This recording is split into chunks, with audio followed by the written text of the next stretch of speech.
ग्रान्डमदर पोएममा हामीले दुईटा कुरा चाहिँ खोज्नु पर्नेछ, दुईटा कुरा राइटरले दुईटा कुरा यसमा गर्न खोजेको छ। रेयम बियर अमेरिकन इन्डियन पोएट हो। अमेरिकन इन्डियन पोएट भन्नु भनेको त्यो यो इन्डियाको मान्छे होइन के। अमेरिकन इन्डियन भन्नु भनेको अमेरिकामा भएको रेड इन्डियन के। रेड इन्डियन भनेको त्यो ब्ल्याक पिपुलहरू जो छ नि। सो अमेरिकामा भएको ब्ल्याक पिपुलहरू जुन छ जसलाई नेटिभ अमेरिकन भन्छ त्यसलाई अमेरिकन इन्डियन भनिन्छ के। इन्डियन भनेको ब्ल्याक पिपुल। सो रेयम बियर त्यो मेस्क्वाकी भन्ने जातको मान्छे हो, इन्डियन कम्युनिटीको छ। मतलब इन्डियन कम्युनिटी भनेको त्यहाँको ब्ल्याक कम्युनिटीको छ। So he is called American Indian poet. र यो मेस्क्वाकी जातको मान्छे हो, मेस्क्वाकी ट्राइबको मान्छे हो रेयम बियर। र यो पोएमको थ्रु के गरिरहेछ उसले दुईटा काम गरेको छ। एउटा उसले आफ्नो ग्रान्डमदरको एउटा इमेज पोर्ट्रे गर्दैछ कि, इमेज क्रिएट गर्दैछ थ्रु वर्ड्स। यो पोएमको थ्रु उसले उसको हजुरआमा कस्तै थिइन् त, कस्तै थिइन् त्यो कुरा उसले बताउन चाहिरहेछ। he is trying to create an image of his grandmother. अर्को कुरा, through this poem he shows his longingness to find the lost culture of Meskwaki tribe, right? र यो पोएमको थ्रुले के गरिरहेछ, आफ्नो मेस्क्वाकी ट्राइबको जुन पहिलाको कल्चर थियो त्यो अहिले हराइसकेको छ। त्यो कल्चरको लागि के गरिरहेछ, जसरी त्यो आफ्नो इच्छा देखाइरहेछ कि तडपिरहेछ है, त्यो कुरा चाहिँ यसमा देखाएको छ। ठीक छ।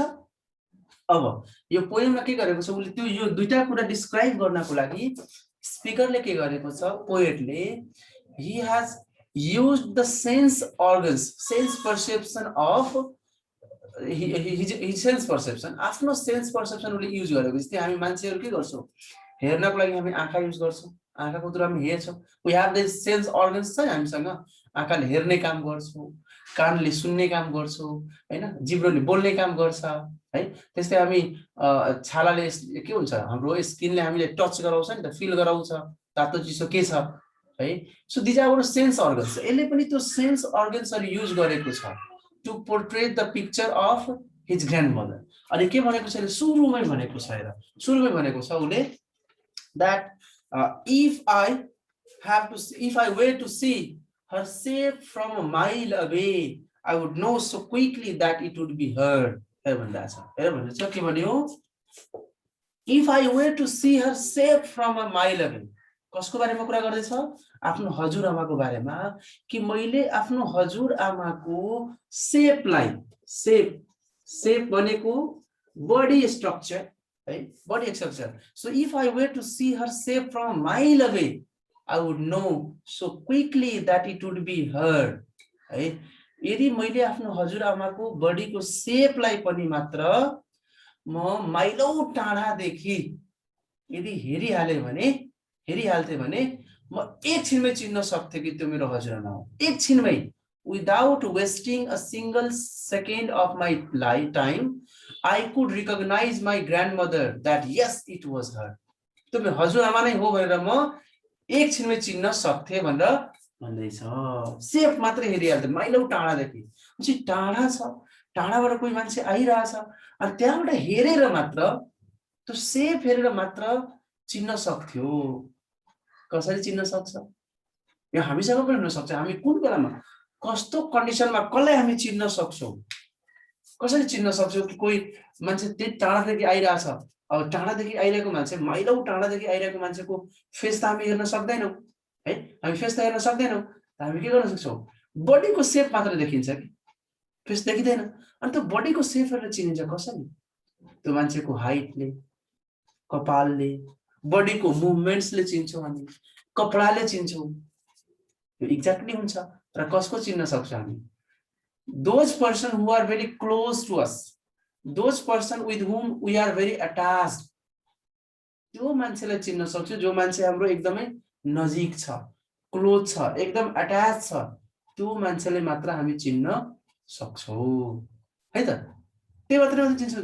द्याट मिन्स त्यो मान्छे के हो, एकदम कसले चिन्छ, जस्तै तिमी आफ्नो बुवा आमालाई कपडाले चिन्न सक्छौ, साउन्डले चिन्न सक्छौ, टाढैबाट चिन्न सक्छौ, आफ्नो बेस्ट फ्रेन्डलाई टाढैबाट चिन्न सक्छौ, गर्लफ्रेन्डले आफ्नो टाढाबाट चिन्न सक्छौ, बोयफ्रेन्डले टाढाबाट चिन्न सक्छौ। Why? Because you are very close to that person, you are very attach to that person, you love that person. त्यही भएर त्यो पर्सनको हरेक कुरा तिमीलाई थाहा छ, त्यो हिँड्दा कस्तो हिँड्छ, कपडा कस्तो लगाउँछ, कपाल उसको कस्तो छ, बोल्दा उसको साउन्ड कस्तो छ, you know each and everything of that person. That's why you can recognise that person at any condition, at any time. जस्तो सुकै टाइममा, जस्तो सुकै कन्डिसनमा त्यो मान्छेलाई तिमी चिन्न सक्छौ। त्यही कुराले भन्दैछ that if I were to see her safe from a mile away, I could know so quickly that it would be her। है, मैले आफ्नो हजुरआमाको सेफ मात्रै म माइलौ टाढाबाट हेरिहाल्थेँ भने म चिन्न सक्थे त्यो मेरो हजुरआमा हो। कसरी? त त्यसको पछाडि रिजन छ। किन? त उले भन्दैछ the purple scarf and the plastic shopping bag।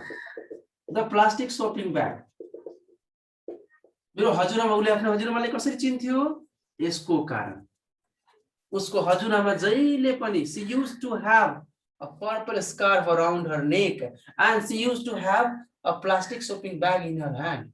जहिले पनि उसको हजुरआमाको घाँटीमा यसरी पर्पल कलरको स्कार्फ हुन्थ्यो र हातमा प्लास्टिकको झोला बोकेर, शपिङ ब्याग। शपिङ ब्याग भनेको पहिला पहिला मान्छेहरु के हुन्छ, बजार जाँदा त्यो झोला बोकेर हिँड्थ्यो नि, हो त्यो झोला बोकेको हुन्थ्यो, म चिनिहाल्थेँ त्यो मेरो हजुरआमा हो भनेर, है त। यो किन यसरी गर्थ्यो होला, किन यो सिन याद छ? त यो सिन याद हुनुको मतलब के हो? अहिले त हजुरआमा छैन र जति बेला पोएट यङ थियो, सानो बच्चा थियो, he used to wait for his grandmother when she was there in the market। जब मार्केटमा रहनुहुन्थ्यो अनि मार्केटबाट आउने बाटो वेट गर्दै थियो अनि त्यही हेर्थ्यो माइलौ टाढादेखि मेरो हजुरआमा आइराख्नु भइरहेछ, मेरो हजुरआमाको हातमा त्यो झोला बोकेको छ, त्यो पर्पल कलरको स्कार्फ छ, चिनिहाल्थ्यो। यो कब हुन सक्छ? त्यो बच्चाले कब चिन्न सक्छ कि यो मेरो हजुरआमा नै हो? किन वेट गर्छ होला? बिकज बजारबाट आउँदा के गर्छ होला, हजुरआमाले उसको लागि धेरै कुरा ल्याइदिन्छ होला, हैन? सी वाज भेरी लभिङ, एकदम लभिङ छ। त्यही भएर त्योसँग यति अट्याच छ कि हजुरआमाको सेपलाई पनि चिन्न सक्छ, because C was very loving. त्यही भएर उसको लागि वेट गरिरहेछ कि हजुरआमा बजारबाट आउँदा उसको लागि के ल्याइदिन्छ होला।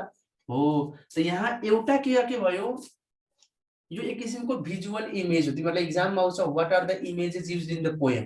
त यो एउटा भिजुअल इमेज भयो कि, भिजुअल इमेज, आँखाले हेरेर सोच्ने के रे चिन्ने खालको इमेज, भिजुअल इमेज। उले हेरेर चिनिरहेछ है। अब तिमीहरु आफै यो सोच त एउटा इमेज क्रिएट गर, यहाँ साच्चै फोटो त बनाएको छैन, तर पोएटले के गर्छ, यो ल्याङ्ग्वेजको थ्रु आफ्नो हजुरआमाको एउटा इमेज क्रिएट गर्न खोजेको छ। तिमी ठ्याक्कै आँखा बन्द गरेर सोच कि एउटा आइमाई माइलौ टाढादेखि आइरहेछ, उसको यसरी घाँटीमा पर्पल कलरको स्कार्फ छ, हातमा झोला लिएको छ, अनि त्यो माइन्डमा एउटा इमेज आउँछ, स्कार्फ राखेको र हातमा झोला बोकेको एउटा आइमाई आइरहेको इमेज आउँछ तिम्रो माइन्डमा। So it creates the image in your mind of his grandmother. ठीक छ? सो एउटा कुरा यो भयो, हेरेर चिन्न सक्छ, भिजुअल इमेज हो, है त। त एउटा कुरा यो भयो, हेरेर चिन्न सक्यो, टाढाबाट माइलौ टाढाबाट पनि चिन्न सक्छु भनेर कन्फिडेन्स देखायो, चिन्यो। अर्को कुरा यसले के पनि देखाइरहेछ भने, जस्तै मैले कुरा भने नि, मेस्क्वाकी कल्चरलाई हेर्दैछ कि त्यति बेला मेस्क्वाकी कल्चरको मान्छेहरू, आइमाईहरू प्राय स्कार्फ लगाउने गर्थ्यो, हातमा झोला बोकेर पैदल बजार जाने गर्थ्यो। त्यो कुराले देखाइरहेछ कि, किनभने एउटा राइटरको मात्र हजुरआमा त स्कार्फ लगाउँदैन थियो। द्याट मिन्स त्यति बेलाको मेस्क्वाकी जातको जेनरल वुमनहरू स्कार्फ लगाउने गर्थ्यो, बजार जाँदा पैदल जाने गर्थ्यो। दे वर भेरी पुअर, गरिब थियो, पैदल जाने गर्थ्यो, हातमा झोला बोकेर जान्थ्यो। जुन अहिले मोडर्न अमेरिकामा के छ, कारमा जान्छ। अहिले मोडर्न अमेरिकाको मान्छेहरू स्कार्फ लगाउँछ, लगाउँदैन, तिनीहरूसँग अर्को फ्यान्सी, अर्को मोडर्न ड्रेसेसहरू छ। सो यसले के देखाइरहेछ कि at that time the Meskwaki women used to scarf, they used to have plastic shopping bag when they used to go to the market, and they were very poor. That's why they used to go on their foot, which does not exist in modern America now, and that's why the poet longs for it। त्यही भएर poet के भएर यसको लागि लङ्गिङ गरिरहेछ कि यस्तो हाम्रो मेस्क्वाकी ट्राइब थियो। एउटा कुरा यो हो, हेरेर चिन्न सक्छ भनेर कन्फिडेन्स देखायो। अर्को उले भन्छ, if I felt hands on my head, I would know that those were her hands।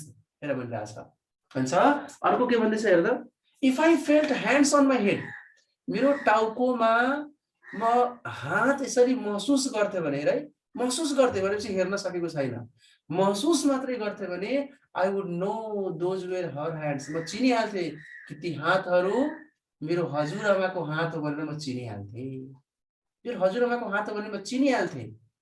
कसरी कसरी चिनिहाल्थे त अब त्यो हातको क्वालिटी के थियो, because the hands were very warm and damp with the smell of roots, with the smell of roots। किनभने मेरो हजुरआमाको हात कस्तो थियो, जहिले पनि मेरो हजुरआमाको हात न्यानो हुन्थ्यो, हल्का भिजेको न्यानो हुन्थ्यो र मेरो हजुरआमाको हातबाट रुट्सहरूको स्मेल आउँथ्यो। रुट्स भन्नु भनेको झारपातहरू, खेतमा काम गर्न जाँदा त हुन्छ नि झारपातहरू, जुन खेतमा जस्तोमा काम गर्छ त्यसको स्मेलहरू आउने हो भनेपछि उसले आफ्नो हजुरआमाको हातको स्मेल चिन्न सक्छ। अब यहाँ दुईटा कुरा, दुईटा सेन्स अर्गेनिक भयो, एउटा टच गरेको फिल गर्यो, सो टचले चिन्न सक्यो, या हेर्न सकेको छैन, नहेर। जस्तै हामी सानो बच्चामा गेम खेल्थ्यौँ नि, यसरी पछाडिबाट यसरी आँखा गएर पछाडिबाट आँखा बन्द गर्थ्यौँ, भन्दा चिन को छ भनेर भन्थ्यो कि, अनि हामी गेस लगाउँथ्यौँ, अन्दाज लगाउँथ्यौँ, अनि मैले फलानो फलानो यसो भन्थ्यो नि, हो यहाँनिर हेर्न पाएको छैन, तर भनिरहेको छ म टाउकोमा कसैले हात राख्यो भने म चिन्न सक्थेँ त्यो हात मेरो हजुरआमाको हो। किन त मेरो हजुरआमाको हातमा के क्वालिटी थियो त, मेरो हजुरआमाको हात के हुन्थ्यो, हल्का भिजेको न्यानो हुन्थ्यो र मेरो हजुरआमाको हातबाट त्यो रुट्सहरूको स्मेल आउँथ्यो। अब एकचोटि स्मेल आउँदा चिन्न सक्छ, सक्दैन। यसको मतलब प्राय उसको हजुरआमा के गर्नुहुन्थ्यो, खेतमा काम गर्नुहुन्थ्यो।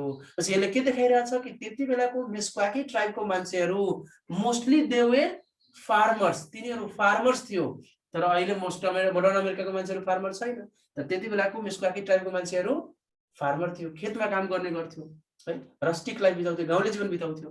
अर्को कुरा भन्दा छ, उसको हजुरआमाले टाउकोमा हात एकचोटि मात्र राखेर उसले चिनेको हो होइन। यसले यसको मतलब यो भयो कि उसको हजुरआमा जहिले पनि उसको टाउकोमा यसरी हात राखेर, राख्नुको मतलब के हुन्छ, हात राखेर सुमसुम्याउनु हुन्थ्यो होला। त त्यो गर्नु भनेको के हो, केयर गरेको। C was very caring, caring थियो, केयर गर्नुहुन्थ्यो। त्यही भएर उसले चिन्न सक्थ्यो कि जहिले पनि उसको हजुरआमा टाउकोमा हात राखेर सुमसुम्याउनुहुन्थ्यो, केयर गर्नुहुन्थ्यो। अनि त्यही भएर भन्दैछ कि मैले टाउकोमा हात राखेको पनि महसुस गर्थेँ भने म इजिली चिन्न सक्थेँ कि त्यो हातहरू मेरो हजुरआमाको हो, किनभने त्यो हात भनेको जहिले पनि न्यानो हुन्थ्यो, त्यसबाट रुट्सहरूको स्मेल आउँथ्यो। त यो एउटा अलग इमेज क्रिएट गर्यो। यो पनि एउटा इमेज हो कि एउटा बच्चा बसिरहेको बच्चा छ, उसलाई पछाडिबाट टाउकोमा हात राखेर यसरी हजुरआमाले उसको सुमसुम्याइरहेको केयर गरेको इमेज एउटा क्रिएट गर्यो। ठिक छ, एउटा यो हो।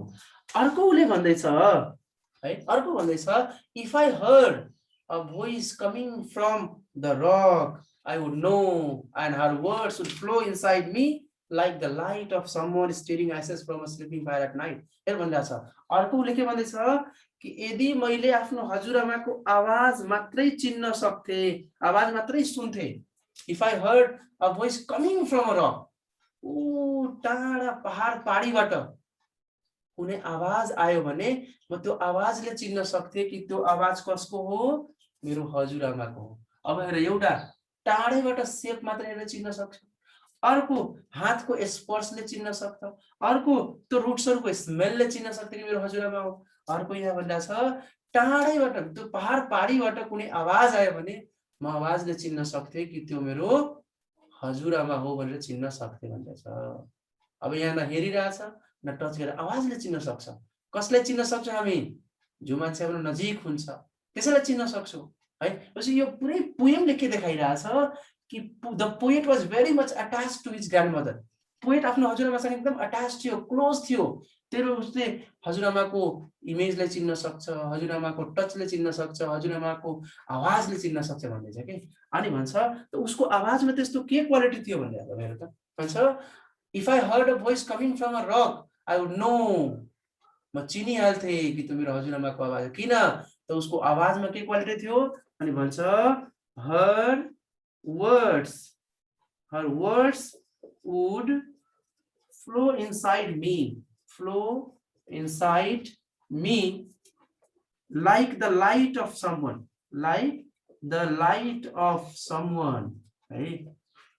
उहाँको जो शब्द थियो नि, मेरो भित्र पुरा प्रकाश चाहिँ भित्र छिर्थ्यो के प्रकाश भनेको यो अब सिम्बल हो like the light of someone stirring ashes from sleeping fire at night है। अब हेर यसले अर्को एउटा इमेज क्रिएट गर्दैछ। हेर के भन्दैछ कि मैले आफ्नो हजुरआमाको आवाजले चिन्न सक्थे किन त उहाँको आवाज कस्तो थियो। हेर त उहाँको आवाजको बारेमा कुरा गर्दैछ। हर वर्ड्स उहाँको शब्दहरू her words would flow inside me उहाँको शब्दहरू मेरो भित्र यसरी छिर्थ्यो like the light of someone. यो लाइट भनेको यहाँ symbol of knowledge inspiration guidance. यो लाइट भनेको सिम्बल हो। यहाँ एक्जाममा क्वेशन आउँछ what are the images and symbols. यो सिम्बल्स हो। Light is the symbol of knowledge inspiration guidance है।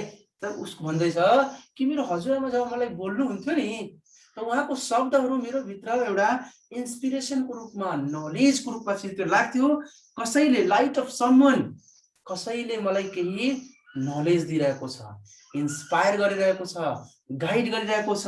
कस्तो कन्डिसनमा like the light of someone stirring ashes from sleeping fire at night. हेर भन्दा छ stirring ashes from sleeping fire at night. यो एउटा अर्को इमेज हो र यसमा सिम्बल्स पनि छ। Night is the symbol of darkness है। नाइट को सिम्बल के हो डार्कनेस हो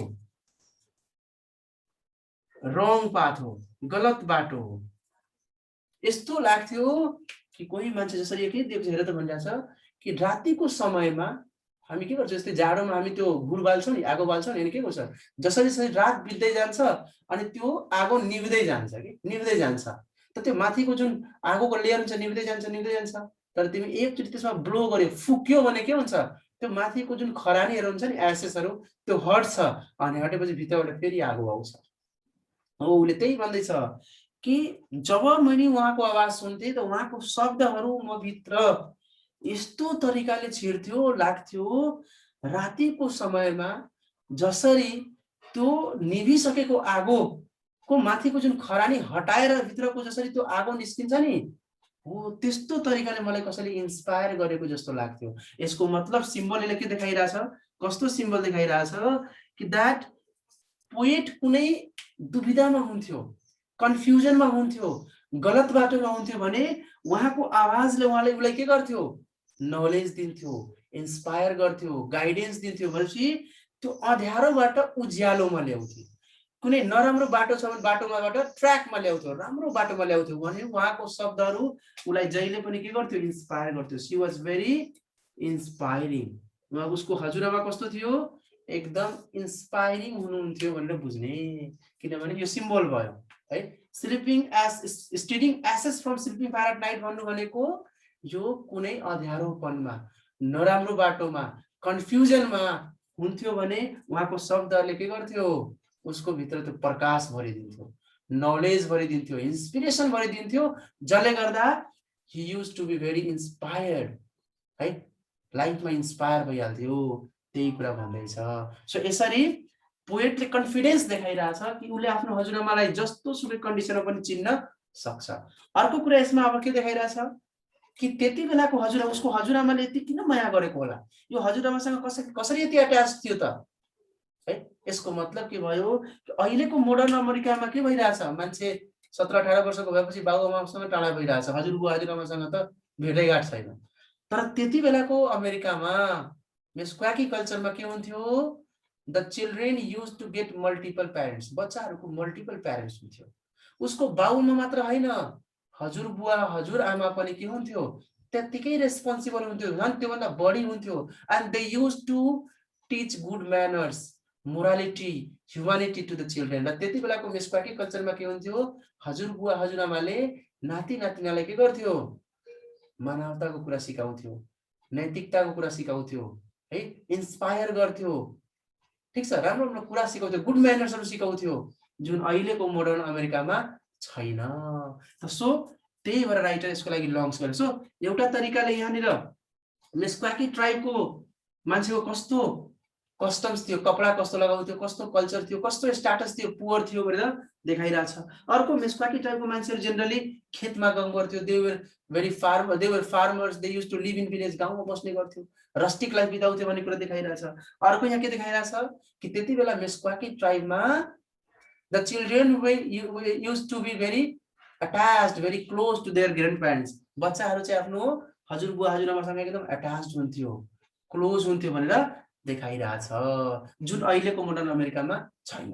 सो एउटा कुरा आफ्नो मेस्क्वाकी ट्राइबको जुन लस्ट आइडेन्टिटी छ त्यो देखाइरहेछ, जुन अहिले छैन मोडर्न अमेरिकामा। अर्को के देखायो, आफ्नो हजुरआमालाई जस्तो सुकै कन्डिसनमा पनि चिन्न सक्छ, टाढैबाट माइलौँ टाढाबाट हेरेर चिन्न सक्छ, with her appearance, with her dress up. अर्को टचले चिन्न सक्छ, because of the quality of that hands. त्यो वार्म के ह्यान्ड के थियो, वार्म्स थियो, ड्याम्प थियो, रुट्सहरूको स्मेल आउँथ्यो, त्यसले चिन्न सक्छ। अर्को साउन्डले चिन्न सक्थ्यो, किन त्यो साउन्ड जहिले पनि इन्सपायरिङ हुन्थ्यो, नलेज दिने खालको, गाइडेन्स दिने खालको थियो, चिन्न सक्थ्यो है। अब यसमा इमेज क्रिएट गरेको छ, कस्तो इमेज, एउटा यो भिजुअल इमेज क्रिएट गरेको छ, यहाँनिर एउटा इमेज क्रिएट गरेको छ, यहाँनिर एउटा इमेज क्रिएट गरेको छ, बच्चा आफ्नो हजुरआमातिर सुनिरहेको भनेर इमेज एउटा क्रिएट गरेको छ, ठिक छ। So these are the images and symbols and this whole story of this poem. यति हो यो पोएम ग्रान्डमदर।